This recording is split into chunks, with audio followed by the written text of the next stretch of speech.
Leviathan by Hoarse Voice. Read by Ilya Leonov.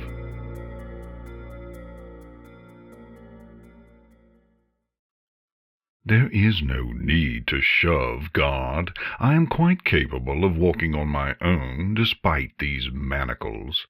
It would be faster if you took them off, of course, but I assume you won't hear of it. I wouldn't try to run, you know. Even if I could escape this golden fortress of yours and make it down the mountain, I could never get far enough away. What's this? Is this where you carry out executions? In a great hall filled with an angry herd? I am not struggling, God. The day star's light hurts my eyes. And here, the two diarchs of Equestria. Forgive me, but I don't know how one chief ruler should greet another, since you're the first others I've met in person. Then again, I'm not a king anymore. You've made sure of that. So it's a court, is it? I am to be put on trial. I must say I'm a little insulted you would even pretend to be doing some sort of justice after what you and your army have done. In fact, I doubt you truly want to know my side of things. Oh? Well, all right. It will do for passing the time. First things first. If I read your equine faces right, I would guess you're wondering why a diamond dog is so articulate. In short, our society has castes, and they, I can reasonably assume, are much more rigid than yours. The dogs who work close to the surface are of the meanest sort. But in the grottos and caverns that you have lately rooted out, we had a culture. I doubt you could fully understand it, any more than I could understand that of the surface. I am last in the line chosen for their intelligence, to be kings of the diamond dogs. Even my name, Rex, means king. What I am about to tell you will sound unbelievable. You will probably think I'm mocking you, or trying to trick you. You may even stop me before my story is finished. Oh, I have the right to tell my story in full? How quaint. Very well, I will start at the beginning. 10,000 generations of my ancestors lived beneath the surface before equines ever came to the land you call Equestria. Other civilizations rose and fell here, while we endured beneath. Therefore, I hope you will pardon my never having sent emissaries.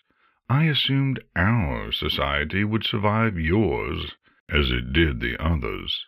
And we knew we must always endure, for just as you keep stewardship over aspects of the surface, so too did we tame great forces within the earth. Most of these you would find uninteresting, if you even understood them.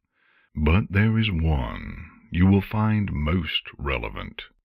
Beneath my kingdom there is a cavern of tremendous size. Much of this cavern is filled by a Stygian sea, leagues across, and unfathomably deep. Your troops, I know, were upon its shore when they ransacked our capital. If they looked out across its black surface and saw what rests there, they no doubt mistook it for an island.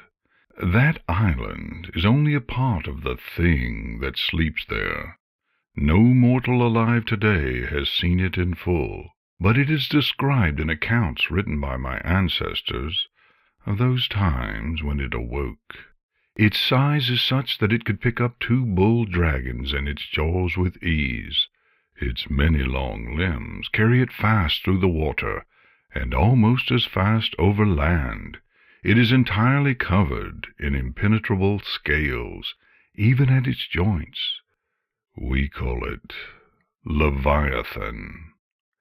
I have been carried to Leviathan by raft, examined it in the light of mining lamps, stood close enough to touch its scales with my paw.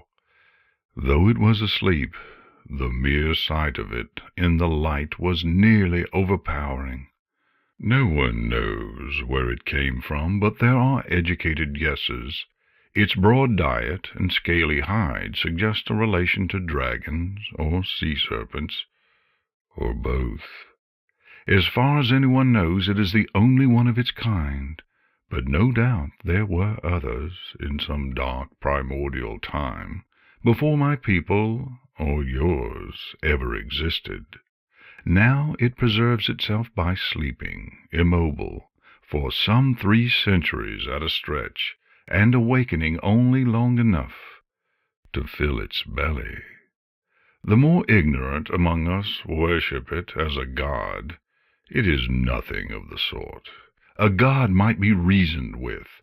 Leviathan is an animal with an animal's hunger, and while it is capable of devouring most things, it hungers for gems most of all. That was why we hoarded them, and why our people, among all canine kin, are called the diamond dogs. Beyond a few lesser pieces kept by diggers as trophies, all of our mind's bounties went to Leviathan's feeding chamber. But how can such tiny mortals as us feed a creature that size? Because the mound of gems is built over the centuries during which it sleeps. You may have heard reports from your army of a single cavern filled with them, right to the edge of that underground sea. And where are these gems now? Why, plundered by that army, of course. A victor always thinks himself entitled to spoils. They vanished into the purses of merchants, mates, and whores across Equestria. I see disbelief in your faces. Of course, my story is too fantastic to be true. I must be lying, or delusional. The alternative is too horrible to imagine. But wait. You begin to hear that distant booming that seems to come from everywhere at once, and now a tremor from beneath. It is no surprise to me. Canines have very good ears, and these sounds have been going on for some hours already. Only now have they grown loud enough for you to hear. You see, as I mentioned, Leviathan awakes from hunger every 3 centuries or thereabouts, looking for sustenance. Each time we are forewarned by occasional small movements, small for a creature of its size, that is, and puffs of smoke as it begins to breathe the air again. In your faces I see the unspoken questions. Have 3 centuries passed? Have any of the signs recently appeared? The answer is yes. As to your next logical question, I am sad to say that any hope of subduing it is false. When it awakes, the mightiest of warriors are terrified. When it moves, the depths churn like a boiling cauldron. No weapon, nor magic, nor element of nature can pierce its scales or slow its advance. To Leviathan, iron is like straw, and steel is like rotted wood, and it knows neither fear nor pity. Now it awakes, and for the first time in millennia sees that it must hunt.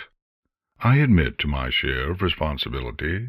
If I had instructed the gem-gatherers to avoid interfering with ponies, a certain small group of them might not have tried to enslave one of your kind several years ago. The few cartloads of gems she made off with were only a minor loss. You hear that? The tremors grow stronger yet. But more recently, when she made to steal from us again, my people tried to make an example of her. This was a bad mistake, of course, but you can at least see the reason now, the importance of their work. They did not realize that pony was connected to the equestrian royal family, and could not have foreseen that you would consider their actions an act of war. But I will not accept the greater part of the blame. You see, ponies do not eat gems, nor do they have any other practical use for such. To a pony they are mere baubles worn for the sake of vanity. Equine vanity brought on the theft, and the theft brought on the war, and the war brought on Leviathan. And all along you thought it was we who were driven by greed. Happily, the strength of the tremors means there is not much time to wait. If you gather at the windows now, you will be privileged to see what no one has seen in millennia. The whole being of Leviathan in the light of the day-star. I believe there is nothing more to say except farewell, farewell, farewell.